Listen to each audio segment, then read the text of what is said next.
There are two people in your business. There is a boss and an employee, and it's likely that they are not having a great relationship. And on today's podcast, I'm going to share with you a mindset tool that, if adopted, will radically change how things get done and how quickly they get done in your business. Stay tuned. Welcome to Your Food Business Success. This podcast is for early stage entrepreneurs in the packaged food industry ready to finally turn that delicious idea into reality. I'm your host, Sari Kimball. I have guided hundreds of food brand founders to success as an industry expert and business coach, and it's gotta be fun. In this podcast, I share with you mindset tools to become a true entrepreneur and run your business like a boss. Interviews with industry experts to help you understand the business you are actually in, and food founder journeys so you can learn what worked and didn't work and not feel so alone in your own journey. Now let's jump in. Hello and welcome back to the podcast. So happy to be here with you today. And I have a concept, super short, super sweet, and it is going to change your world. It's going to change your business. It's going to change how you show up. It's something I wrote about in my book, Key Ingredients, which you can get on Amazon. You can see it behind me here if you're watching the video. In this chapter, in the very last chapter, chapter 9, people have told me that writing about the boss and employee relationship that happens in your business, even if it's just a business of one, which it usually is, has been a life changer for them. They're like, oh my gosh, you totally get me, right? Like, you are reading my mind, you are reading my business, you understand why I struggle so much because of that boss and employee relationship, and you're both of those people.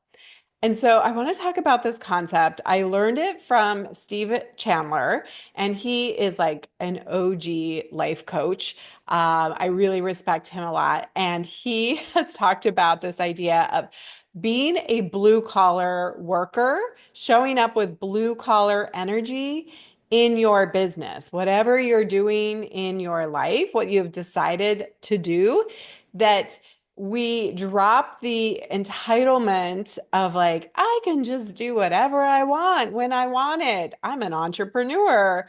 Or we stop waiting around to be inspired. And instead, we decide, I am a blue collar worker. I'm going to show up and get it done as if I were an employee in my business. And this is such a common issue for entrepreneurs, is that you have so many great ideas. I know you have no shortage of amazing ideas. That's what being an entrepreneur is all about, right? You're the visionary of the business.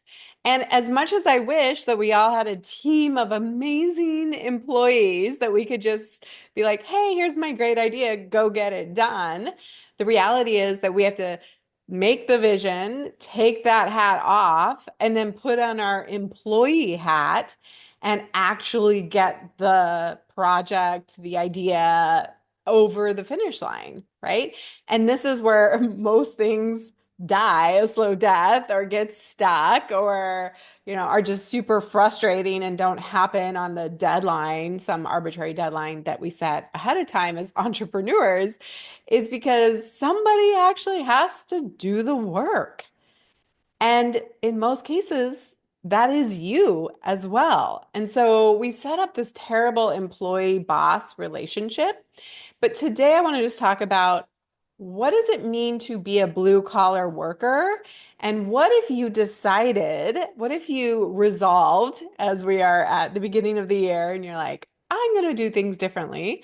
What if you made a decision to show up as an employee, a blue collar employee in your business, no matter what? I will tell you ahead of time, spoiler alert, the results of you showing up this way are that you will get so much done. You will create so much more. And now it's not all going to be A++ work. It's not all going to be perfection, But if you were committed as a blue collar worker to the 100/80 rule that I talked about a few episodes ago, you were 100% committed to B minus work, 80% level of work, you would get so much done. You would see huge growth. You would see big changes in your business.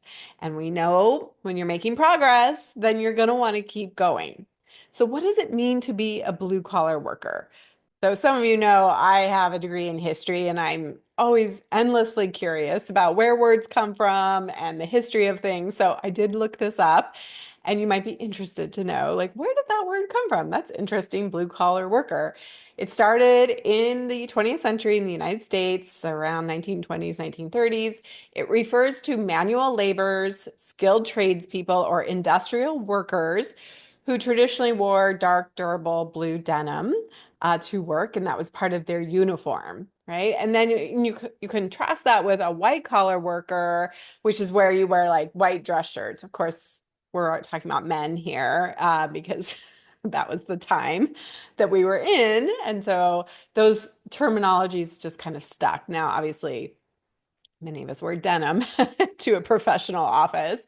And so things have changed. But the idea being like more of a manual labor, a tradesperson, you are you're not your own boss by any means, but you go in, you have special talents and skills, and you get the work done according to somebody else's timeline. I also love this idea that like a blue collar worker gets their hands dirty. They're willing to get messy. They're willing to get in it and do the B minus work and see a project through. Like they are in it versus like white collar workers. Sometimes I think about that boss that's just like looking out over the workers, right? But not actually doing the work. And you need both in a business to some extent, but what I'm suggesting is what if you decided to adopt a blue collar mindset? So here's what it means to me to be a blue collar worker. You show up regardless of how you feel.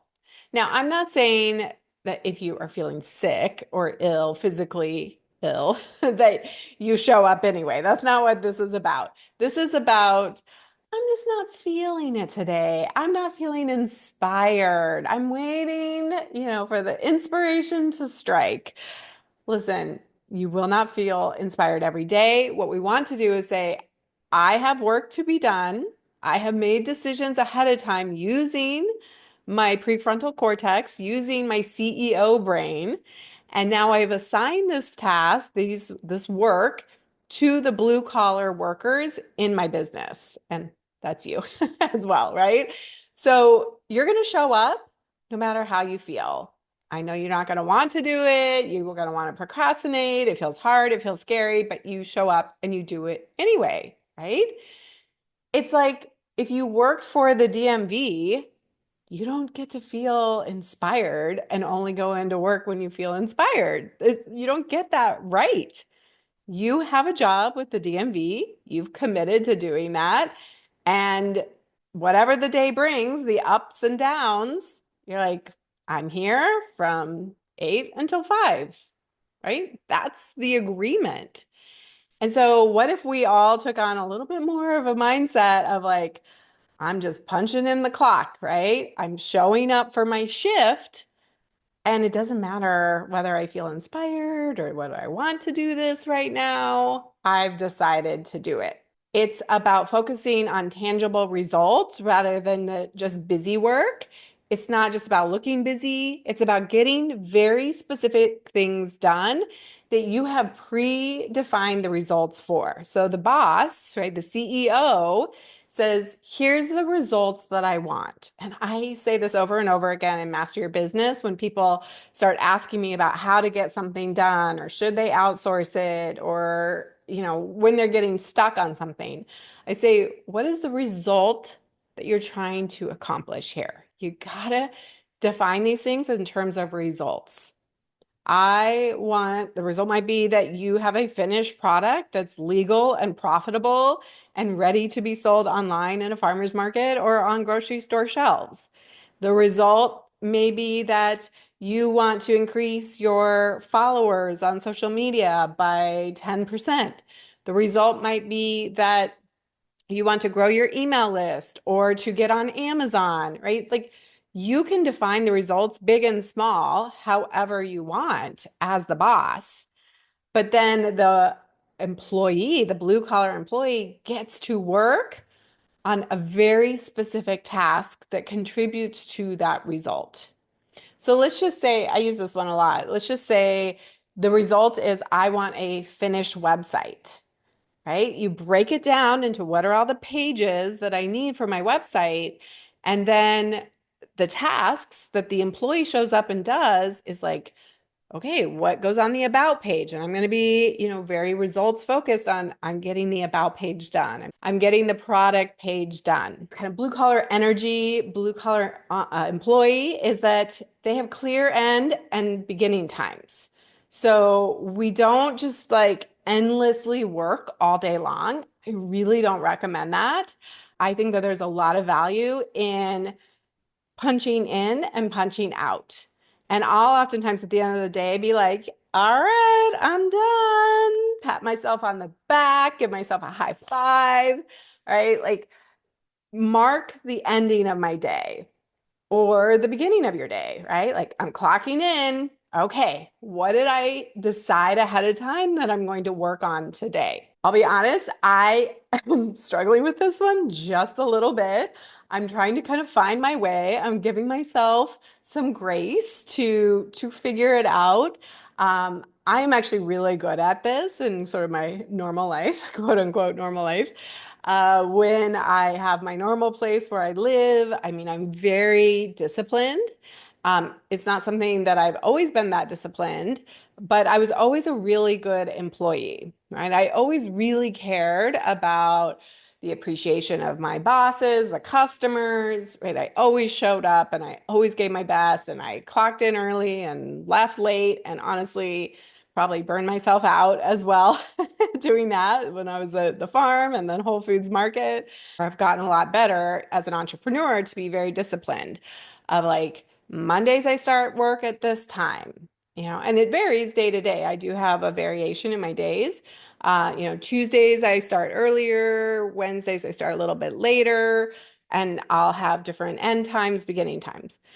Being in Costa Rica and kind of allowing myself some freedom in the schedule and wanting to be sure that I'm available for cool things and opportunities. I'm allowing a little bit more freedom there. It's a little bit uncomfortable. I think I'm kind of pushing up against some edges for myself around how can I still be productive and work less and letting some things go, letting go of some perfection as well, and allowing there to be a little bit more space in the days, some spaciousness. Like today, I decided to go to a Pilates class kind of early. I went to the very first one, and then there was a farmer's market today. And while like if I was back in Denver, I would have, gotten right to work after the Pilates, like gotten ready, gotten to my desk. And I was like, I want to go to the farmer's market. It's once a week, I want to take advantage of that. And so I gave myself some freedom to, go to that and use up a good part of my morning. So I'm playing around with that, right? And that's okay. I feel like after, I don't know, what are we on, like 7, 8, 9, maybe 9 years of entrepreneurship here, that I get to do that, right? I'm not entitled to it, but I'm choosing to do that. And I'm sometimes I'm working later. I'm just allowing a little bit more flexibility. However, what I'm trying to say here is that once you know how to do it, once you become disciplined, then you earn the right to be able to make exceptions like I have. But what I see is that we have a mindset that's like, I'm an entrepreneur, I can work whenever. And then we find all sorts of reasons not to work, right? Not to be disciplined.